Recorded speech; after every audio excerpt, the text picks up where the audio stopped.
നിങ്ങളുടെ കയ്യിൽ ഉരുളക്കിഴങ്ങുണ്ടോ? എന്നാൽ പിന്നെ നമുക്ക് 5 മിനിറ്റ് കൊണ്ട് നല്ല അടിപൊളിയായിട്ടുള്ള ഒരു ദോശ ഉണ്ടാക്കാം. ഇൻസ്റ്റൻറ്റ് ദോശയാണ് കേട്ടോ. മാവൊന്നും അരച്ച് വെച്ചിട്ടുള്ള ദോശയല്ലേ.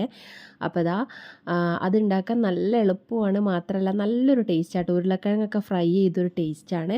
അപ്പോൾ ഇത് ഉണ്ടാക്കാനായിട്ട് 2 മീഡിയം സൈസ് ഉരുളക്കിഴങ്ങ് നല്ല തൊലിയൊക്കെ കളഞ്ഞ് മിക്സീൻ്റെ ജാറിലേക്ക് ഇട്ട് കൊടുക്കുക. അതുപോലെ തന്നെ 2 പച്ചമുളക് അരിഞ്ഞിട്ട് കൊടുത്തിട്ടുണ്ട്.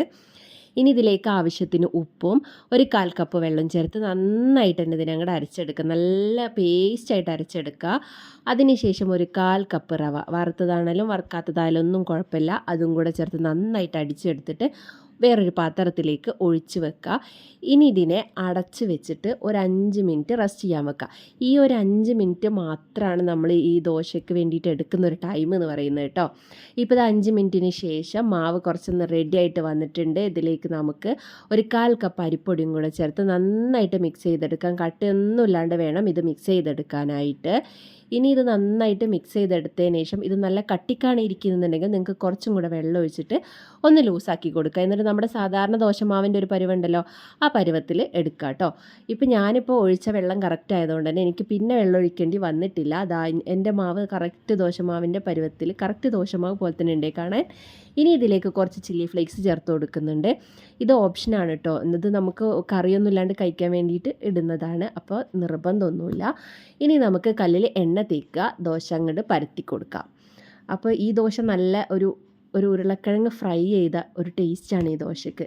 അപ്പോൾ നിങ്ങൾ ഒരു പ്രാവശ്യമെങ്കിലും ഉണ്ടാക്കി നോക്കുക. എല്ലാവരുടെ വീട്ടിലും ഉരുളക്കിഴങ്ങൊക്കെ ഉണ്ടാവില്ല, അപ്പോൾ ഒന്ന് ട്രൈ ചെയ്ത് നോക്കാം കേട്ടോ.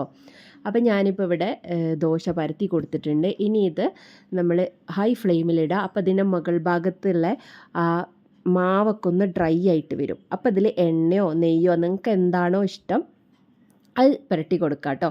ഞാനിപ്പോൾ നല്ലെണ്ണയാണ് തേച്ച് കൊടുക്കുന്നത്.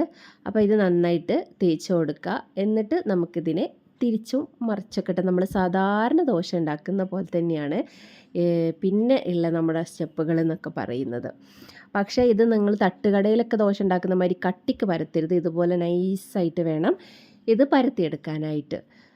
അപ്പോൾ നിങ്ങൾക്ക് എൻ്റെ വീഡിയോസൊക്കെ ഇഷ്ടമാവുന്നുണ്ടെങ്കിൽ താഴെയുള്ള സബ്സ്ക്രൈബ് ബട്ടൺ ഒന്ന് ക്ലിക്ക് ചെയ്യാൻ മറക്കല്ലേ. എന്നിട്ട് ഓൾ ഓപ്ഷനും കൂടെ ഓൺ ആക്കിയിട്ട് വെച്ചോളൂ. അപ്പോൾ ഇതാ നമ്മുടെ ദോശ ഇവിടെ ഏകദേശം റെഡി ആയിട്ടുണ്ട്. ഇനി നമുക്കിതിനെ തിരിച്ചിട്ട് കൊടുക്കാം. കണ്ടോ, നല്ല അടിപൊളിയായിട്ടില്ലേ ദോശ കാണാൻ. ഇപ്പോൾ ഞാനിതിവിടെ തിരിച്ചിട്ട് കൊടുത്തിട്ടുണ്ട് കേട്ടോ. ഇനി നിങ്ങൾക്ക് വേണമെന്നുണ്ടെങ്കിൽ ഈ മാവിൽ കുറച്ച് ഒരു നുള്ള അപ്പക്കാരം വേണമെങ്കിൽ ചേർക്കാം കേട്ടോ. നിർബന്ധമൊന്നുമില്ല. അപ്പക്കാരം ചേർത്താലും ഇല്ലെങ്കിലൊക്കെ ദോശ നല്ല റെഡി ആയിട്ട് കിട്ടും. ഞാനിപ്പോൾ അപ്പക്കാരൊന്നും ചേർത്തിട്ടില്ല, പക്ഷെ നല്ല അടിപൊളിയായിട്ട് ദോശ കിട്ടിയിട്ടില്ലേ നോക്കിയേ. നല്ല ടേസ്റ്റാണിത് കഴിക്കാൻ. നിങ്ങളൊരു പ്രാവശ്യമെങ്കിലും ഒന്ന് ഉണ്ടാക്കി നോക്കുക. ചിലർക്ക് ഈ ദോശയും ചട്നിയൊന്നും കോമ്പോ ഇഷ്ടപ്പെടില്ല. അങ്ങനെയുള്ളവർക്ക് പോലും ഇഷ്ടപ്പെടും. കാരണം എൻ്റെ മോനത് ഇഷ്ടമല്ല, പക്ഷേ ഈ ദോശ ഉണ്ടാകുമ്പോൾ അവൻ വീണ്ടും വീണ്ടും വാങ്ങിച്ച് കഴിക്കും കേട്ടോ. അപ്പോൾ ഇതായിട്ടൊരു 6 ദോശയോളം എനിക്ക് ഉണ്ടാക്കാൻ പറ്റിയിട്ടുണ്ട്. ഇത് നല്ല തേങ്ങാ ചട്നീൻ്റെ കൂടെ കഴിക്കുക. സൂപ്പറാണ്, ചൂടോടെ കഴിക്കുക. താങ്ക്